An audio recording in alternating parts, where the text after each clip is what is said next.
Ano ang gagawin mo kung pagmamayari mo ang lahat na ito? Ang palm tree plantation nito, pinagkaguluhan dahil lang sa isang social media post. Mahigit 2 dekada ang palm tree plantation na ito sa Colombio, Sultan Kudarat. Palm oil ang inaani mula rito. Isa lang po siyang ordinaryong plantasyon. It covers 500 hectares po in which half of it po yung oil palm plantation.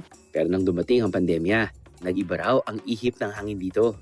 Ayun, napansin ko na yung mga pamangkin ko, nagka-camping dito. May extraordinary na siguro sila na napapansin dun sa place. Though sa mga locals dito, parang common na lang siya na view. We conducted po the relocation survey po ng Department of Agrarian Reform. And then, pinost po ng isang kasama namin, representative po ng DAR, pinost niya po sa social media. And then, yun na, goes viral na. Ang instant nitong pagsikat, hindi raw nila inaasahan. We didn't expect talaga, even in our wildest dream, na this will happen. Kasi sa amin talaga, parang common lang talaga siya na bukid eh. Naunahan po kami actually ng tourist, but we managed it. Kasi po yung lahat ng mga tourist destination po ng ating munisipyo ay pag-ari mostly ng ating mga indigenous people. So what we did para po matulungan yung tourism, sila mismo po yung pinamanage namin sa lugar. Lahat ng natatanaw nyo, gagawin nating fun and exciting. Yan ang peg ng munisipyo ng Bagong Bayan nang makitang may potensyal ang kanilang lugar.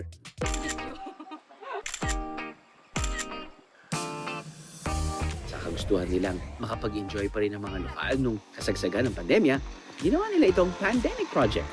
This place kung saan tayo ngayon, which is 400 meters above sea level, tinatawag nila yung Bansada. In English, in full view. Dahil tanaw na tanaw mo yung bundok, pati napakagandang lugar na ito. It's cold, it's windy, it's very beautiful. Cable car sa ganitong kagandang view?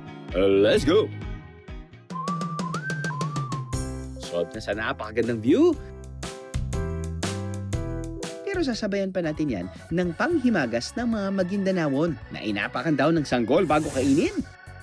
Ang dudol ay isang Maguindanawon delicacy na inihahanda sa mga okasyon gaya ng akika o binyag.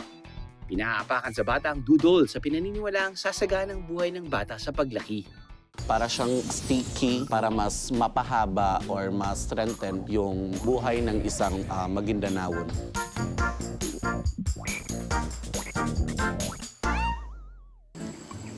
Dudol. Nakita ko yung ingredients. Sabi ko, parang ingredients yun ng kalamay na alam natin.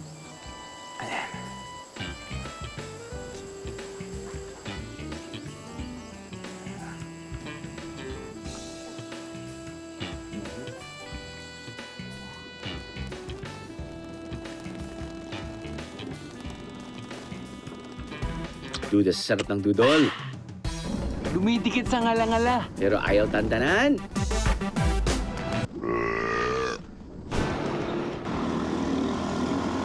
Saan ka pa? 30 pesos entrance fee kapag weekday, 40 pesos kapag weekend. Tatanaw mo na yung view. Gusto mong kumain, may restaurant. Gusto mong magkape, may coffee shop. Gusto mong picture-picture, go! Pero kung gusto nyo mag-adventure, bayad lang kayo ng 600 pesos per hour.